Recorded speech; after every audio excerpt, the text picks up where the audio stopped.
Le Verbe éternel s'est-il incarné pour nous sauver ou alors pour accomplir, pour perfectionner sa création? Je dois dire d'abord que cette question qui est posée dans l'Église, à la foi catholique, n'est pas réglée par le magistère, et donc que le débat est entièrement libre, et donc que les deux opinions peuvent tout à fait coexister. Et je voudrais présenter justement les deux opinions.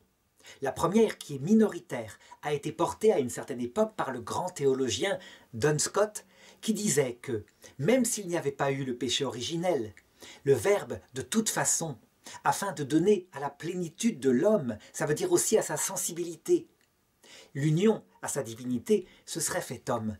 Il achevait, en se faisant homme ainsi, je dirais, non seulement sa création, mais aussi l'union entre l'homme et Dieu.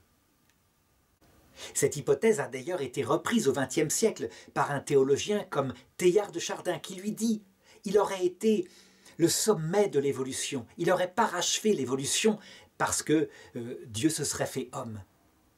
Et puis il y a l'autre opinion qui est largement majoritaire, qui est celle de la plupart des grands docteurs de l'Église qui disent que s'il n'y avait pas eu le péché originel, l'homme aurait simplement obéi à Dieu et alors il serait entré dans la vision béatifique. Or, dans la vision béatifique, on voit Dieu directement dans son essence. On verrait donc le Verbe sans aucun intermédiaire créé. Et donc, l'incarnation aurait été inutile. Et de fait, au ciel, dans la vision béatifique, on peut dire que même pour nous maintenant, nous comprendrons davantage, en voyant la divinité du Christ, son humanité, que l'inverse, à savoir en voyant comme sur terre son humanité, nous comprenons sa divinité. Alors, quelle est la vérité? Comment trancher? Je ne peux donner que mon avis à moi.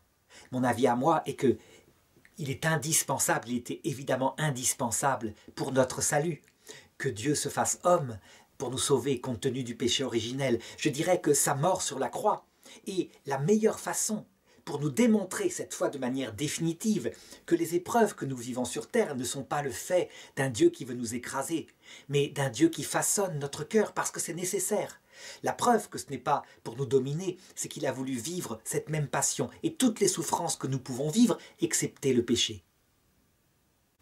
Donc il est certain que, d'un point de vue de la nécessité nous concernant, l'incarnation sert à notre rédemption.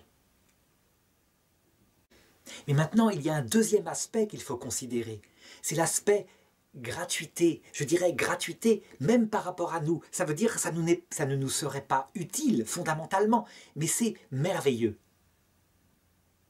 Je veux dire par là que nous devons comprendre que nous ne sommes pas des purs esprits, donc faits pour voir Dieu face à face. Nous avons aussi, dans l'éternité, nous allons retrouver notre corps, notre sensibilité. Et, je dirais, alors que Dieu pourrait nous suffire, la vision béatifique, en la possédant, on est bien heureux. Donc on n'a besoin de rien d'autre. On n'a même pas besoin du prochain, finalement. Et pourtant, Dieu comble notre être tout entier, de tout ce qu'il est possible de nous combler. La présence du prochain, la beauté de la Vierge Marie, la beauté des saints, je dirais la beauté des anges qui, eux, sont contemplés purement spirituellement. Mais il y a aussi un monde physique adapté à ce corps glorieux. Donc on ne peut même pas imaginer les choses qu'il prépare et qui seront adaptées à tout notre être. Notre sens de la vue verra donc des choses sensibles parce que nous sommes des êtres sensibles, même si notre esprit verra Dieu face à face. Eh bien, je dirais qu'en conséquence, même si ce n'est pas utile fondamentalement, eh bien, en connaissant un petit peu le comportement de Dieu, on peut, je crois, suivre aussi l'opinion de Duns Scotus et affirmer que, certes, au ciel, nous verrons le Verbe dans sa divinité directement, mais que rien n'empêche que notre sensibilité, même si nous n'avions pas péché, le voit aussi dans son humanité glorieuse et merveilleuse. Ça n'ajouterait rien, je le sais bien, mais c'est comme un geste de délicatesse que j'imagine très bien Dieu capable de faire. On n'est plus ici, évidemment, dans l'ordre de la nécessité.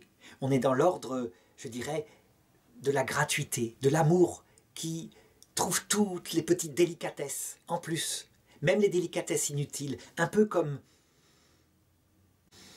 un époux, lorsqu'il aime de tout son cœur son épouse, Il fait évidemment pour elle ce qui est nécessaire, ce dont elle a besoin. Donc non seulement la nourriture, la boisson, lui manifester son amour, ça c'est évident.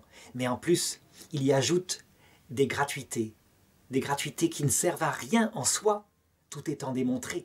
Comme par exemple une petite fleur sur la table qui arrive au moment où elle ne s'y attend pas. Tel est Dieu.